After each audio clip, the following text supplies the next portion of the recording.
Kris Krohn here with Limitless TV. Today, I'm going to be answering questions from what you've been asking and posting in comments below about real estate. And hang tight, because at the end of the video, I'm going to show you how you can start submitting and uploading video questions to us so we can shoot specific videos to your questions.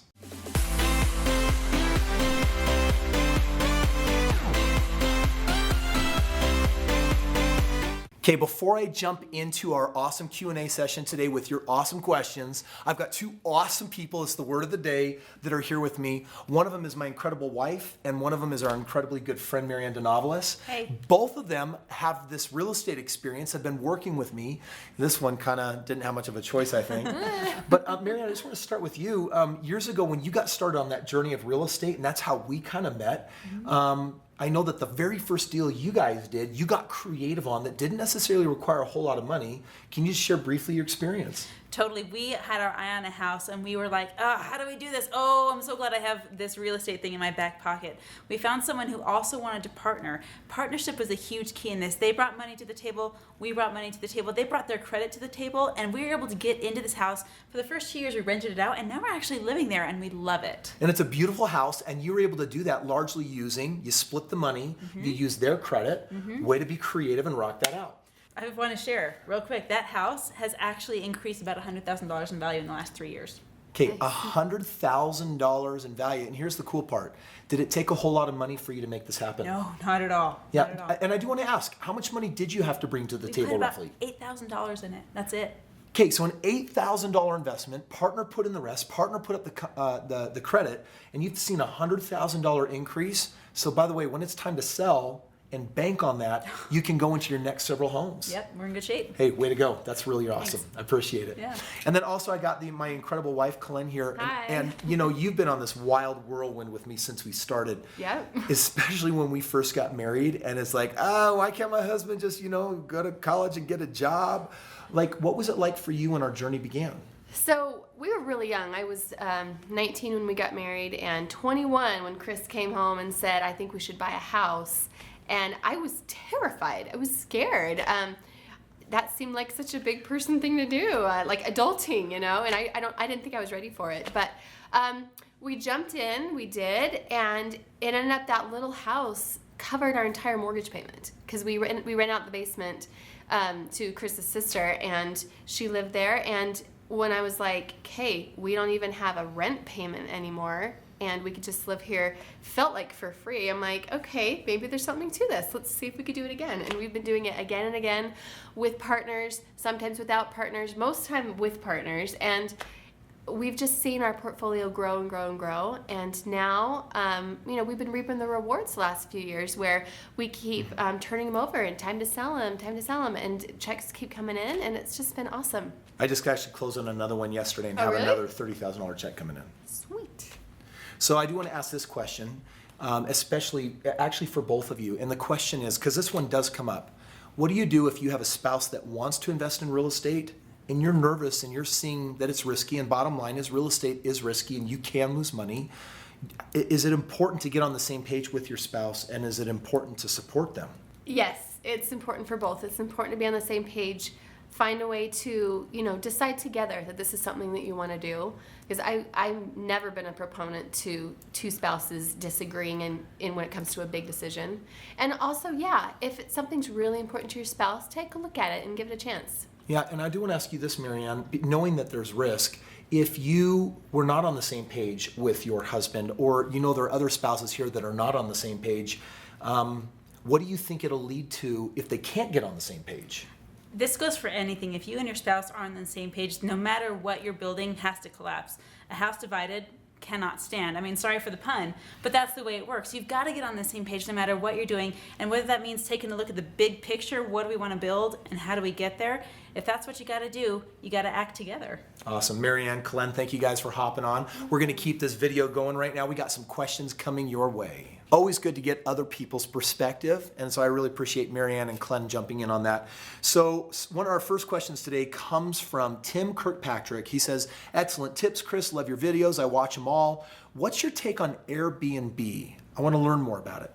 Okay, so Airbnb is this idea that you buy a house, maybe you buy it in a strategic location or a popular, well-traveled place, and then you actually put it up on a website for people to rent out. I can tell you that it's really not my niche, Tim, but I'm going to give you the best advice that I know from having a lot of buddies that are successful in real estate. It all comes down to being in the right location with the right priced property and all the numbers coming together. I mean, right now I could move and buy a house in LA or Hawaii that are popular destinations, but if I don't buy the house at the right price, because those are often super expensive homes, then you might be required to rent the house for 20 days of the month before you actually break even. In Airbnb, there's a lot of these properties that only ever fill up 20, 30, or 40% of the time. I think Airbnb is a really great solution for homeowners that have a house and they don't know what to do with it. But if you want to strategically go in, I'm positive there's got to be some strategy on it. I just know that it can be super hit and miss. So be a little bit careful with your Airbnb. Next question comes from 3DX. Have you ever been sued by tenants? Yes, actually I have been. It happened one time, and sued is a strong word. They filed a small claims court issue. They said years ago when we did the rental agreement with the property management company that if they put money into the property that they should get it out. Well, actually just last month they ended up going to court with the property management company. I didn't need to show up or be there, but the outcome ended up being the judge saying, hey, you guys, I can't really decide left or right. Just split it down the middle. I needed to bring a $600 check to the table, and that was the outcome. Sue is a really strong word. I have been sued before. Unfortunately, we live in a day and age when you do a lot of business that can happen. The most important thing is to protect yourself. Next question here comes from Gerson Rod. Have you ever bought a real estate at $150,000 and learned later that it was really worth $110,000? That's funny. I think you might be playing off of my house where, hey, I bought it for $110 and it ended up being worth $150. Have I ever done it the other way? Rod, if you do due diligence, this is something that should not happen. With time, however, a market can drop and the value of a home can go down. And so that's why you want to make sure that you're buying your real estate as intelligently as possible, and you want to do your research, especially if you're out of state. If you're buying in your backyard, you have a really good concept of that. When I take my clients and we buy in the hottest markets around the country, I'll set up shop and do hundreds of homes in a small area. So I got brick and mortar, boots on the ground, and we really know what's going on in that market. And with 365 submarkets, there's bound to be 4 or 5 that are the best. What I'm doing in Florida, North Carolina, Memphis, Tennessee as my cash flow markets or my growth markets, we've got a really good understanding. So no, I haven't bought a house where I found out later it was deeply underwater. That's what happens if all the due diligence isn't done. Which due diligence do you need to do, Rod? You need to make sure you have a competent CMA by a competent realtor, and watch one of my videos on that to know how to read them, and hopefully that helps you out along with everyone else here. Great question. Okay, this next one comes from Daniel Saran. I have a question. Why would anyone sell their house if there's equity in it? Daniel, this is a good question. It's not like every house for sale is going to have equity in it. In fact, that's why I often refer to real estate as treasure hunting, because it's out there, but you got to bring your shovels and your pickaxe and you got to dig a little bit. So I might evaluate 100 homes to find the deal of the decade. That means that most of the people are selling their homes roughly at what they're worth. And in a strong selling market, it's going to happen even more frequently. But the deals are always out there, which is why the person that spends more time looking or established as a team, like right now I've got a team of 200 experts. In my acquisition department, every week they're looking at thousands of homes to find a couple dozen of the amazing homes with amazing equity. So Daniel, why would someone ever sell a home with equity? Lots of reasons. You need to sell it quick because you're in trouble with something financially. You don't know, you don't care. It could be that you inherited the family from a relative that passed away, and there's a lot of people trying to split the check and no one wants to put money in to fix it up. And so it's just a sell and dump. All sorts of reasons come up why someone will sell a house for 10, 20, or 30% below market, but you got to know how to find those deals. And often the people selling them, they know it, they get it, and they're okay with it. Great question. Okay, this comes from the AZ1 Attic. I think I have enough info to make the purchase, but I do have another question, Kris. How do you determine the rent amount on the property? Is there a formula? Well, there is a formula, and that comes down to getting comps. Normally you can get comps on a property for what it's worth. You can also get rental comps. In fact, the best way to get rental comps is to talk to a property manager. You can call them up and say, here's a property, the square footage, bedrooms and bathrooms I'm thinking of buying. What would you rent something like that for? And those property management companies are usually going to be right on inside of $25 or $50. The more homes they have in the area for rent, the more in tune they are with what that rent price really needs to be. So that's where I would go. Fantastic question. This goes to My Nominals Jeff. Hey, Limitless. So when you purchase this home and have the equity, do you live in the house or sell it? Or do you sell it right away or live in it for a while? Okay, Jeff, this is a really, really good question. I'm going to assume your name is Jeff, okay? With the answer to this question is, if I buy a home that I qualify for myself, I can often get away with a 3 to 5% down payment. If I'm buying it as an investment property or what's called a non-owner occupied, we're talking about a 20% down. So, by the way, anytime you're ready to move and buy a home that fits this formula, yeah, I'm going to buy it with equity. I'm going to lower maybe my personal standards on what I want. I'm going to think bigger picture investment is what I did on my first 2 homes before I built this home. And on both of those homes, I could have bought something nicer for me. But I was also looking not just for a house, but an investment. And because it was owner occupied, I got away with very little money down, and that made a big difference. Just like my friend Marianne here. She put $8,000 in. Sounds like her partner probably also put in $8,000, and they were able to acquire a home that has seen $100,000 of growth. And that's pretty amazing. Okay, this next one comes from Legalize. Hey, Kris, how long did it take for you to own 100 properties? I did that in my first 6 years of investing in real estate. And the first 25 I bought on a fairly manual process, one at a time. After that, I systematized, and that has enabled me to go a lot faster. For example, I'll have some of you on this channel that will drop me a comment and say, Kris, I got some money. I want to partner with you. I want access to your deals. Let's be 50-50. Or you'll fly in town to my Limitless Wealth Intensive for 3 days. We got one coming up soon. And when we meet and we talk about it, a lot of you will say, well, Kris, you got the system for the best ROIs. Let's just partner up together. And my team can buy you a dozen homes inside of a 3 or 4 month period of time when it comes to situations like that, because we're really expert and we got a system. So a system enables you to go faster. Legalize, great question. All right, Jared Martin. I purchased my first home when I was 21. Hey, congratulations. That's an awesome young age for doing that. I now have $28,000 in equity at the age of 23. That's pretty cool. I don't know how much money you make, but just waiting 2 years and having $23,000 of greater net worth, $28,000, that's awesome. I'm a real estate agent now, and I've been selling for almost 2 years. How do I take the $5,000 of equity on a conventional loan for a $100,000 house that's worth $125,000? If I cannot use borrowed money for a down payment, or would the bank approve me for a home equity line of credit? Jared, you're asking a very valuable question. Everyone's got to listen up on this. You're asking about, all right, I've got a 20% equity position plus a little bit more, so I can get a little bit of equity there.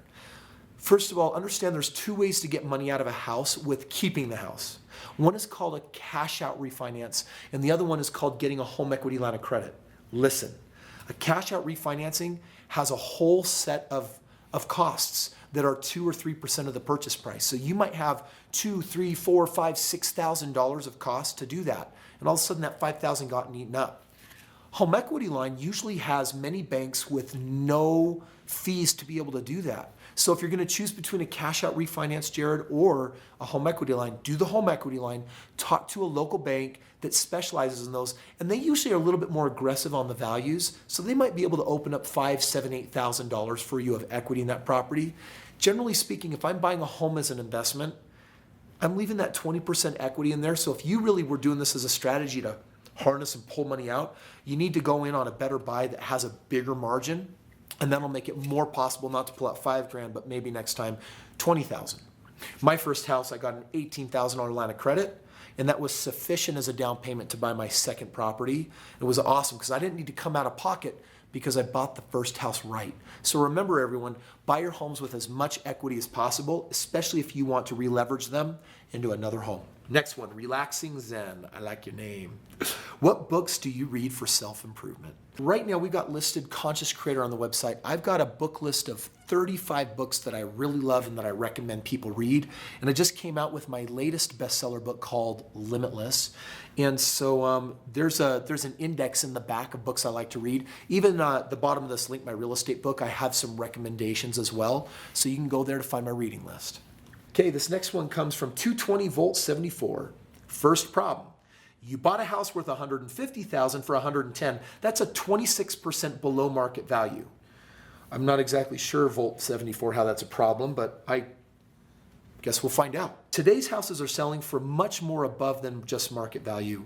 There are simply no deals like that anymore. It doesn't happen. And if there are, they are picked up by investors immediately.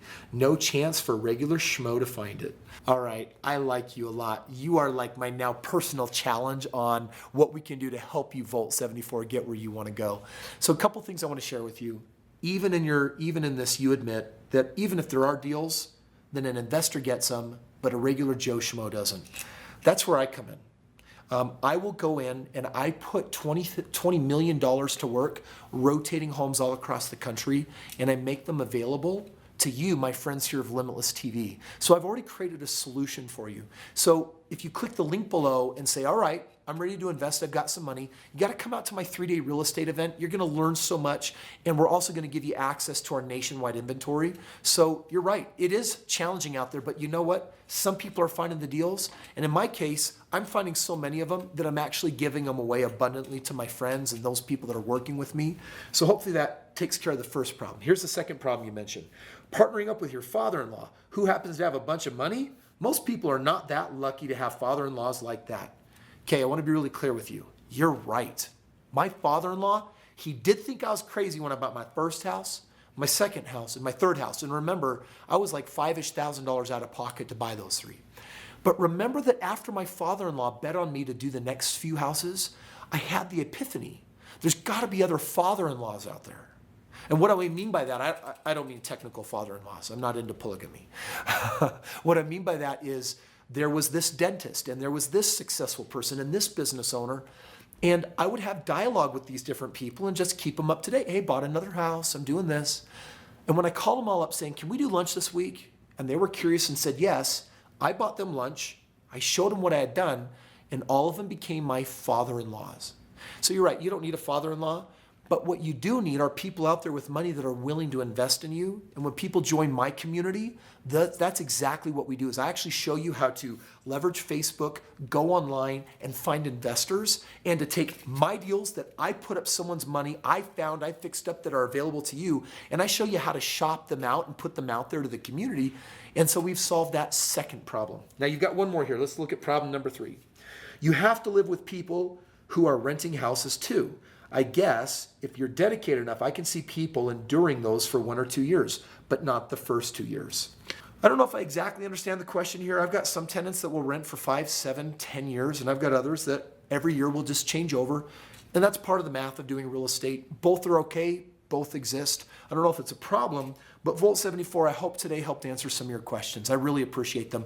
Ask some more. Okay, a few more questions for the day. This one comes again from 3DX. When you sell a rental, do you sell it once the lease contract and the tenant is up, or do you sell it with the tenant in it? Great question, 3DX. Listen, right now in this market, it's pretty hot. So what I'm doing is I could be selling my homes with tenants, but in most cases, I'd have to actually drop the price $10,000 or $12,000. That's not something I'm really willing to do. It's a pain. So what I've done with my real estate is I wait for the tenant to be up, and then I actually get them out. And then I list the house and I sell it once it's in its tip-top notch condition. Because in this market, for every dollar I put into repair, I'm getting it back. I put in 1, I get 2 back, up to a certain point. By the way, quick little bonus. How much money do you put into a repair?